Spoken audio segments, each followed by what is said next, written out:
Amen. Amen. Vous êtes là avec moi? Amen. Vous n'êtes pas trop fatigué? On est là, on est là. D'accord, on va continuer pour le deuxième partie. Maintenant, je rentrais dans notre but du sujet qui c'est Luc, chapitre 38, le verset 42. Là, plus que notre sujet, c'est la femme recherche la vertu de la sainteté. Je vous explique c'est quoi la vertu en résumé et je vous explique comment un petit peu de la sainteté. Maintenant, nous allons passer dans notre but du sujet qui c'est Luc chapitre 38, le verset 42.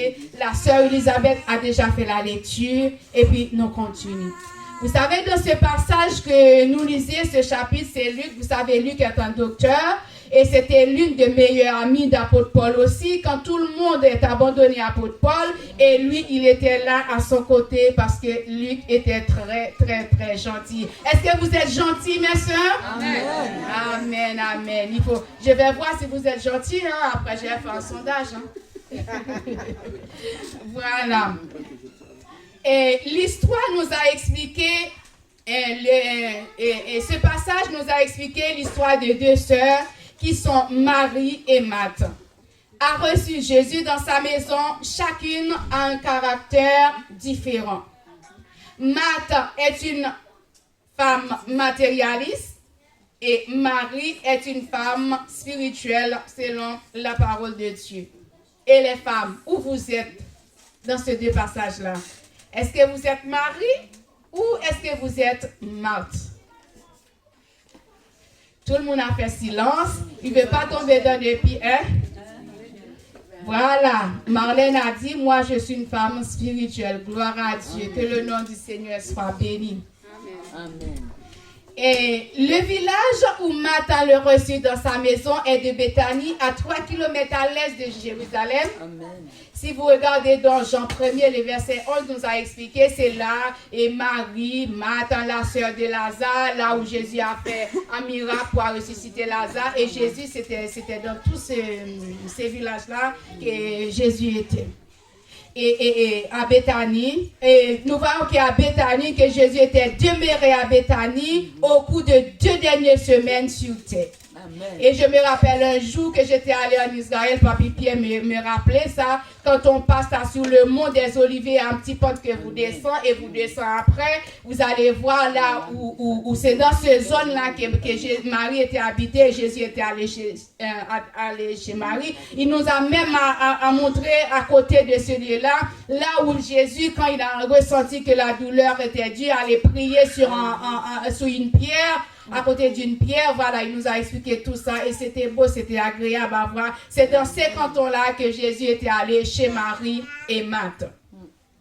Luc adressa un portrait constant des deux sœurs, Marie assise écoutait la parole de Jésus, pendant que Marthe était occupée à divers domestiques pour accueillir dignement l'invité de Marc, à savoir Jésus. Elle demanda au Seigneur qu'il reproche à sa sœur de ne pas l'aider. En fait, c'est à Marthe que Jésus reprocha d'être trop agitée. Est-ce que ça peut arriver, mes soeurs et frères, malgré que vous êtes une personne spirituelle aussi, d'agiter dans votre truc comme Marthe l'a fait? Et oui, moi je peux dire, oui, moi ça m'arrivait souvent.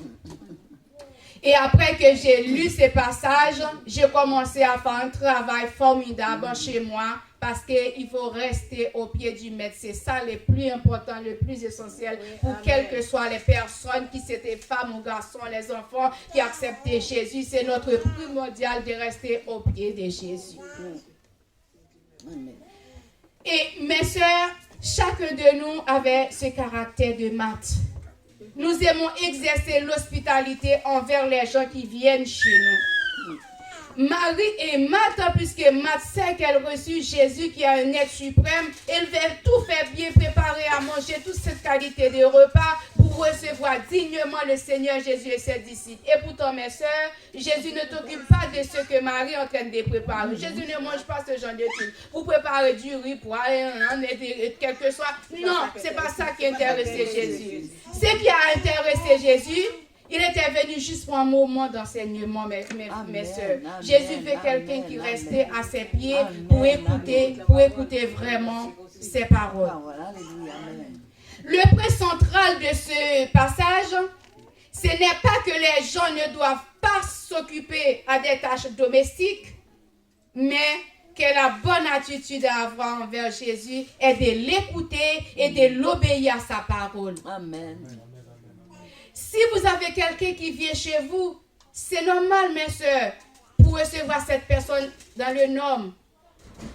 Et quand vous recevez cette personne chez vous, c'est comme si vous recevez les anges de Dieu. Vous ne pouvez pas le recevoir n'importe comment. Mais il faut ça ne prime pas sur votre relation avec Dieu. Pendant que vous recevez cette personne, il faut garder votre intimité aussi avec le Seigneur Jésus. Il y a des personnes qui disent comme ça, moi, j'ai vu Marie était restée au pied de Jésus et moi, je vais faire comme Marie rester au pied de Jésus.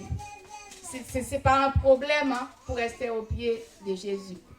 Dans le verset 42, Dieu recherche davantage notre amour que de notre service. La seule chose vraiment nécessaire, c'est de mettre la personne de Jésus au centre de toute préoccupation. Tout ce que vous êtes en train de faire, mettez Jésus au centre, mes sœurs. Vous allez voir comment vous allez bénir et vous allez remporter la victoire. Tout va se passer bien pour la gloire de Dieu. Telle est la bonne part qui ne sera point ôtée. Le Seigneur nous veut convertir des maris en maths pour que nous puissions attacher plus au Seigneur Jésus. Pour que nous puissions attacher plus au Seigneur Jésus.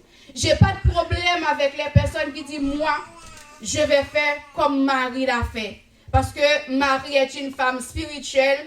Elle était restée au pied du Seigneur. Moi, je vais faire comme Marie l'a fait. Bon, si vous voulez faire comme Marie l'a fait, comment vous allez faire? Est-ce que vous allez trouver le caractère d'une femme vertueuse, épanouie, de ce comment vous faites les choses? Souviens-toi, je vous dis que je demande à ma cousine de m'accompagner. Elle m'a dit, souviens-toi, j'ai mon stage, je mets à 7 heures. Ça veut dire qu'il faut s'organiser. Vous ne pouvez pas me dire de rester dans la présence de Dieu tout le temps parce que vous êtes une femme spirituelle. Même si vous êtes une femme spirituelle, il faut équilibrer les choses. Amen. Vous avez votre mari, il faut préparer à manger pour votre mari. Comment vous pouvez me dire votre mari est allé au travail et vous êtes en train de prier toute la journée. Quand il vient au travail, qu'est-ce qu'il va manger? Il n'y a rien du tout. Vous êtes une femme spirituelle là? Et votre prière là, quand c'est Marie là commence à parler, je vais manger quoi? Qu'est-ce qu'il y a à manger? Je mange quoi? Vous êtes en train de prier? Non mes frères, mes soeurs, il faut équilibrer les choses. Dieu ne nous demande pas tout cela. Il faut avoir le temps pour votre Dieu. Il faut avoir le temps pour votre famille. Il faut avoir le temps pour votre Dieu. Quand le temps de votre Dieu, si vos maris ont besoin de toi, ton mari a besoin de toi, il faut parler avec lui gentiment, c'était là, s'il te plaît, me fais grâce, c'est l'heure de mon Dieu. Après, je viens vous rejoindre après. Il faut équilibrer les choses, mes soeurs. Si vous dites que vous jeûnez matin, vous jeûnez à midi, vous jeûnez à soir, vous jeûnez à toute l'heure, c'est qui va payer votre facture? Comment vous allez faire? Vous vivez dans un pays, il faut payer tout. Il faut acheter tout. Vous n'avez pas de... Pour les gens qui habitent, qui vivent en dehors, peut-être il va cueillir une orange ou un citron, mais il faut acheter tout. Si vous restez jeûner toute la journée, vous savez mes soeurs, il y a toujours de la manne. Dieu donne toujours de la manne, mais il faut le chercher. Voilà. Il ne tombe pas du ciel. Amen. Et si vous avez ce comportement-là, je n'ai pas le comportement de Matt. Je n'ai pas aussi le comportement de Marie. Mais regardez ce texte-là comme un miroir pour vous. Pour voir comment vous allez équilibrer les choses. Moi, j'ai vu si j'étais entre Marie et Matt, j'allais faire une balance. Et je me mets dans la balance et j'ai pesé.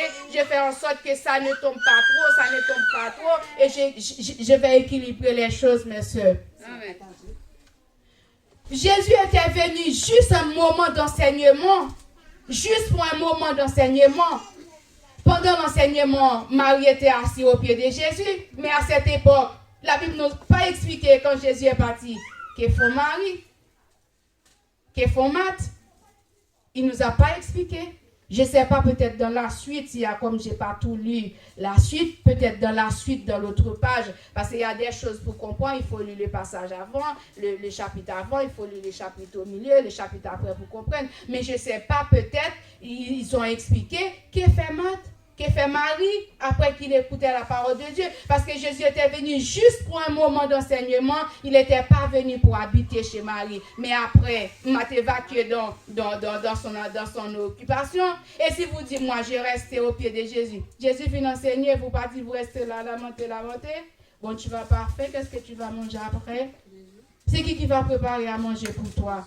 Ne prétendez pas si Dieu vous a donné à manger et vous allez attendre que Dieu vienne pour prendre la nourriture de cuite et de vous mettre assis sur une table et de vous mettre à vos bouches. C'est à vous de faire tous les démarches ça. Mais ici, vous focalisez sur quelque chose tout le temps. Vous ne bougez pas.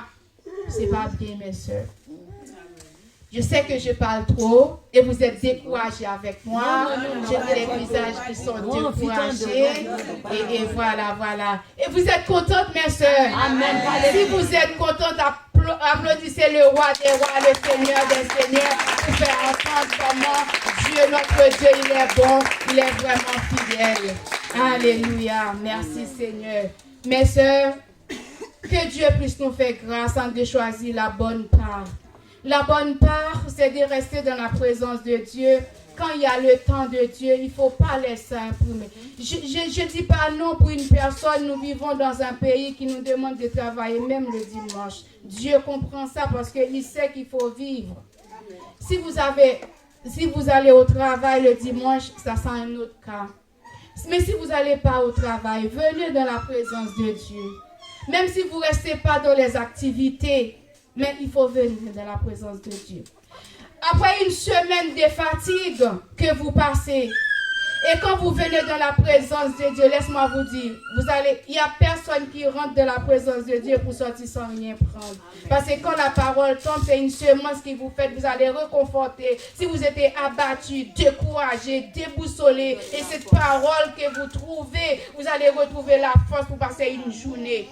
Il y en a des personnes qui sont travaillées avec des gens, franchement, ce n'est pas aussi facile. Mais si dimanche, vous ne venez pas vous ressourcer de chercher la grâce de Dieu, la présence de Dieu, la semaine prochaine qui va commencer, ça sera très, très, très difficile. Mais quand vous venez vous faire dépôt pour la semaine qui vient, eh bien, laisse-moi vous dire, vous serez passé une bonne semaine. Mes sœurs, je vous dis, moi, je ne vais pas vous dire de choisir la part de Marie, de choisir la part de Marthe. C'est vous qui savez qu'est-ce que vous allez faire, est-ce que vous allez équilibrer les choses. Moi, je vous conseille de rester dans la présence de Dieu, de vous focaliser sur la présence du Saint-Esprit, que le Dieu Tout-Puissant est le centre de notre vie. Si nous faisons notre Dieu le centre de notre vie, nous n'allons pas déçus, mes bien-aimés, parce que notre Dieu est un Dieu qui sait comment mener la victoire, il sait comment mener la bataille, il sait comment faire pour ses enfants doivent heureux et heureuses. Notre Dieu, il est bon. Il est bon, mes soeurs. Il est bon, il est fidèle, il est merveilleux. Vous savez, moi, je ne suis pas égoïste. Il y en a les soeurs qui vont passer après moi. Je n'ai pas tout ramassé. Il faut que je laisse pour eux quand ils viennent pour trouver des choses que vous allez expliquer. Et je vous dis merci pour votre écoute. Que Dieu vous bénisse, que Dieu vous fortifie. Soyez saints dans la présence de Dieu. Amen.